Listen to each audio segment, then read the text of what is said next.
ಎಲ್ಲರಿಗೂ ನಮಸ್ಕಾರ. ನಾನು ಪ್ರಾರಂಭಿಸುವ ಮೊದಲು ಇಡೀ ಕರ್ನಾಟಕ ರಾಜ್ಯಕ್ಕೆ ಮತ್ತು ಪ್ರಪಂಚಾದ್ಯಂತ ಇರುವ ಎಲ್ಲ ಕನ್ನಡ ಜನಕ್ಕೆ ಕರ್ನಾಟಕ ರಾಜ್ಯೋತ್ಸವ ಶುಭಾಶಯಗಳು. ಒಬ್ಬ ಮನುಷ್ಯನಿಗೆ ಪರಂಪರೆ ಮತ್ತು ಉಪನಾಮ ಅನ್ನೋದು ಹಿರಿಯರಿಂದ ಪಡೆದು ಕೊಟ್ಟರೆ ಬರುತ್ತೆ. ಆದರೆ ವ್ಯಕ್ತಿತ್ವ ಅನ್ನೋದು ಒಬ್ಬ ಸ್ವಂತ ಸಂಪಾದನೆ. ಬರೀ ವ್ಯಕ್ತಿತ್ವದಿಂದ, ನಗುವಿನಿಂದ, ಅಹಮಿಲ್ಲದೆ, ಅಹಂಕಾರವಿಲ್ಲದೆ, ಯುದ್ಧನೂ ಮಾಡದೆ ಒಂದು ರಾಜ್ಯನೇ ಗೆದ್ದಿರೋ ರಾಜು ಯಾರಾದ್ರೂ ಇದ್ರೆ ಅದು ಶ್ರೀ ಪುನೀತ್ ರಾಜ್ಕುಮಾರ್ ಅವರು ಒಬ್ಬರೇ.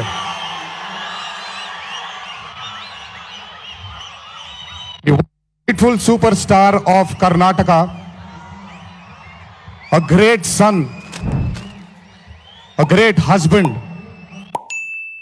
a great friend, a great father, a great actor, dancer, singer.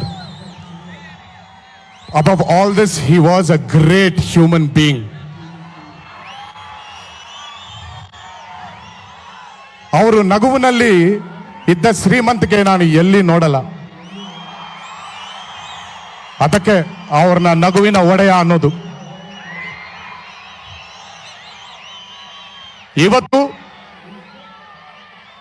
ಅವ್ರಿಗೆ ಸಿಗ್ತಿರೋದು ಕರ್ನಾಟಕ ರತ್ನ. ಆದ್ರೆ ನನ್ನ ಪ್ರಕಾರ, ದಯವಿಟ್ಟು ತಪ್ಪು ತಿಳ್ಕೊಬೇಡಿ, ಆದ್ರೆ ನನ್ನ ಪ್ರಕಾರ ಕರ್ನಾಟಕ ರತ್ನ ಅರ್ಥನೇ ಶ್ರೀ ಪುನೀತ್ ರಾಜ್ಕುಮಾರ್ ಅವರು.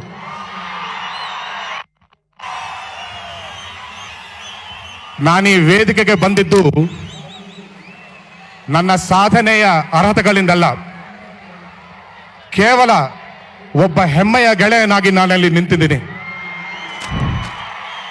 I would like to thank the Karnataka, my friend Sudhakar garu, ಹಾಗೆ honourable chief minister Shri Basavaraja Bommai ಅವರು for making me part of this prestigious event.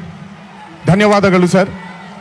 The same way I would like to thank the entire family of Kannada Kanteerava Shri doctor Rajkumar sir's family for treating me as one of their own and not an actor from another state. Thank you, thank you, thank you.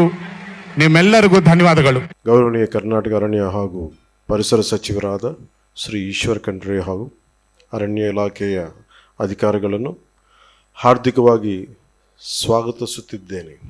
ನಾವು ಬೆಂಗಳೂರಿಗೆ ಹೋಗಿದ್ದಾಗ ಮಾನ್ಯ ಈಶ್ವರ ಖಂಡ್ರೆ ಅವರು ಹಾಗೂ ಕರ್ನಾಟಕದ ಅರಣ್ಯ ಇಲಾಖೆಯ ಅಧಿಕಾರಿಗಳು ಆತ್ಮೀಯವಾಗಿ ಸತ್ಕರಿಸಿರುತ್ತಾರೆ. ಅದಕ್ಕೆ ನಾನು ಹೃದಯಪೂರ್ವಕವಾಗಿ ಆಭಾರಿಯಾಗಿದ್ದೇನೆ. ನಮ್ಮ ಉಭಯ ರಾಜ್ಯಗಳು ಈ ಸಹಕಾರದಿಂದ ಪರಿಸರ ಪರ್ಯಾವರಣ ರಕ್ಷಣೆಯಲ್ಲಿ ವಿಜಯವಂತರಾಗುತ್ತೇನೆ ಎಂದು ಹೋರೈಸುತ್ತಿದ್ದೇನೆ.